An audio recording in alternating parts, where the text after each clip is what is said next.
Salut! Aujourd'hui, un sujet très vaste qu'on va tenter de résumer le mieux possible. Les étapes de la construction d'une maison.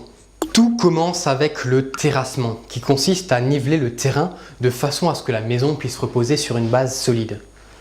Ensuite, c'est l'excavation. Cette opération consiste à creuser l'emplacement de la future maison ainsi que des tranchées utilisées pour les raccordements aux réseaux locaux, eau, électricité, etc. L'excavation est réalisée avec l'aide d'un géomètre qui va définir la profondeur du trou à creuser, de telle sorte à ce que la fondation soit hors gel, c'est-à-dire à une profondeur où le sol ne gèle pas par temps froid. Les fondations sont réalisées par des maçons qui vont installer un ferraillage et couler un béton de propreté dans le trou. Le soubassement, ce sont les premières briques que l'on pose et qui seront encore enfouies sous la terre. Elles peuvent permettre de créer un sous-sol ou un vide sanitaire, c'est-à-dire un espace entre les fondations et le plancher de la maison, ce qui permet une meilleure isolation thermique et hydrique. Il est aussi possible de faire un soubassement en hérisson, c'est-à-dire que le rez-de-chaussée repose directement sur les fondations. Dans le cas présent, il s'agit d'un soubassement en vide sanitaire bâti avec des parpaings. Et il ne faut pas oublier les accès pour les raccordements aux réseaux locaux. Il convient maintenant de fabriquer le plancher du rez-de-chaussée. Pour ce faire, des poutrelles sont disposées sur les briques. Ce sont des poutrelles de béton qui renferment des câbles d'acier torsadés. L'espace entre deux poutrelles est défini en fonction de la taille des ourdis choisis.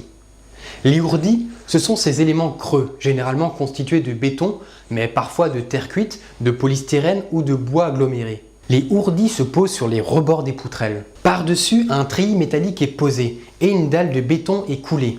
Le treillis métallique permet de renforcer le béton qui devient alors du béton armé. Et voilà, la dalle constitue le plancher du rez-de-chaussée. Puis les murs peuvent être montés. Ici, la méthode dépend du type de matériau de construction choisi. Il peut s'agir de parpaing, c'est un bloc de béton creux qu'on appelle aussi agglo ou moellon, qui a l'avantage de posséder une bonne résistance à l'usure et aux intempéries. Il est peu coûteux, par contre c'est un très mauvais isolant thermique et il est imperméable à l'humidité. Les briques creuses en terre cuite qui sont perméables à l'humidité et qui possèdent une bonne résistance thermique. Les briques monomures, ce sont des briques alvéolées en terre cuite. Elles possèdent de bonnes performances énergétiques mais sont assez coûteuses. En plus, la pose de ces briques est plus compliquée. Sinon, il y a aussi les briques en béton cellulaire ou thermopierre qui possèdent également de bonnes performances énergétiques. De nos jours, ce sont surtout des briques creuses qui sont utilisées. Elles sont fixées entre elles avec une fine couche de mortier-colle. La colle forme un joint très fin qui améliore donc l'isolation thermique. Au niveau des portes et des fenêtres, on installe des linteaux qui servent à soutenir les éléments qui se trouvent au-dessus. Puis on va rajouter encore un plancher supérieur. On dispose donc des poutrelles maintenues par des étais qui permettent de soutenir provisoirement le plafond. Puis on dispose les ourdis sur les poutrelles, en pensant bien sûr à laisser une ouverture pour faire passer un escalier. Et on va faire couler une dalle de béton comme pour le plancher du rez-de-chaussée. Maintenant, on va fabriquer un toit. Dans la présentation, on va choisir un toit en bâtière, c'est-à-dire un simple toit à deux pans. Il convient donc de monter aux deux extrémités de la maison des briques en forme de triangle. Cette structure triangulaire s'appelle un pignon. Puis c'est l'installation de la charpente. Dans ce cas aussi, il existe différents types de matériaux de construction utilisables. Le chêne, le sapin, le châtaignier, l'épicéa, etc. Les bois de charpente sont préalablement traités contre les attaques les plus courantes. Termites, capricornes, champignons, etc. Les premières poutres en bois qui sont posées sont appelées pannes. Ce sont sur ces pannes que vont reposer l'ensemble de la structure du toit. Les pannes sablières sont fixées sur les murs horizontaux, à la base du versant de toiture. La panne faîtière est posée au sommet de la charpente. On peut éventuellement rajouter des pannes intermédiaires qu'on appelle pannes ventrières. Puis les pentes des pignons sont mises à niveau pour en faire des pentes lisses.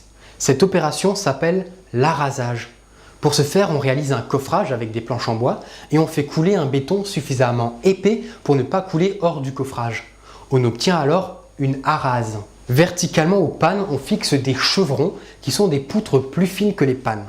Et sur ces chevrons sont cloués des lattes à toit nommées lithos. Les lithos sont posés horizontalement et doivent avoir un écartement régulier qui est défini par le type de couverture qu'ils doivent supporter. L'écartement entre les lithos est appelé pureau. Ensuite, c'est la pose de la couverture, c'est-à-dire l'agencement de matériaux recouvrant le bâtiment pour le protéger des intempéries. Là aussi, on peut choisir différents types de matériaux, comme les tuiles en terre cuite. Parmi les différents modèles de tuiles en terre cuite, on retrouve les tuiles canal, adaptées aux toits à faible pente, les tuiles plates, qui conviennent aux toits à forte pente, et les tuiles à emboîtement, qui ont l'avantage d'être faciles à poser et permettent de réduire le nombre de tuiles au mètre carré. Sinon, il existe aussi les mêmes modèles, mais en béton, qui sont plus lourdes que celles en terre cuite, mais qui ont l'avantage de mieux résister au gel et qui ne se gorgent pas d'eau en cas de pluie.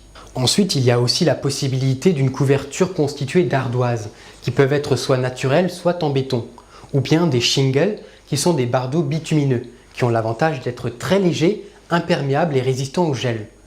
Il existe de nombreux termes techniques relatifs à la couverture, comme les faîtières, ce sont des tuiles demi-rondes qui recouvrent la panne faîtière, les arrêtiers, qui se posent au niveau des arêtes entre deux pans de toiture, les noues, qui se posent au niveau des arêtes rentrantes entre deux pans de toiture, le pureau, qui signifie aussi la partie visible de la tuile, c'est-à-dire la partie en contact avec l'eau lorsqu'il pleut. La pose de la couverture confère au bâtiment le statut hors d'eau.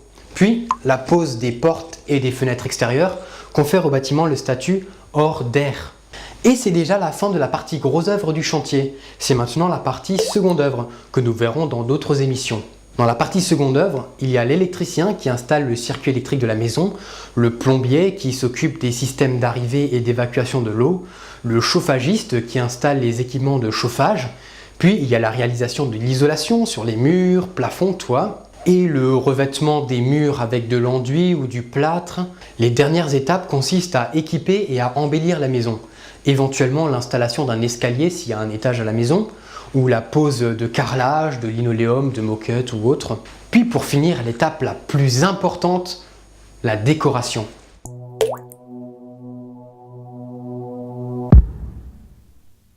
Le mot du jour, c'est suranné. Quelque chose de suranné, c'est quelque chose qui a dépassé sa date d'expiration, qui est tombé en désuétude. Quelque chose de suranné, c'est tout simplement quelque chose de vieux, d'obsolète, de démodé. On utilise ce mot comme dans la situation suivante. Bonjour, contrôle des papiers du véhicule, s'il vous plaît. Oui, attendez, les voilà. Putain, mais ils sont pas à jour, ces papiers, hein. Ils sont surannés, monsieur, hein. Non, mais attendez, c'est votre accoutrement qui est suranné, monsieur, là. Hein. Oh, vous allez voir, hein. Mur en briques, fenêtre à barreaux, nos prisons, elles sont jamais surannées, hein. Salut.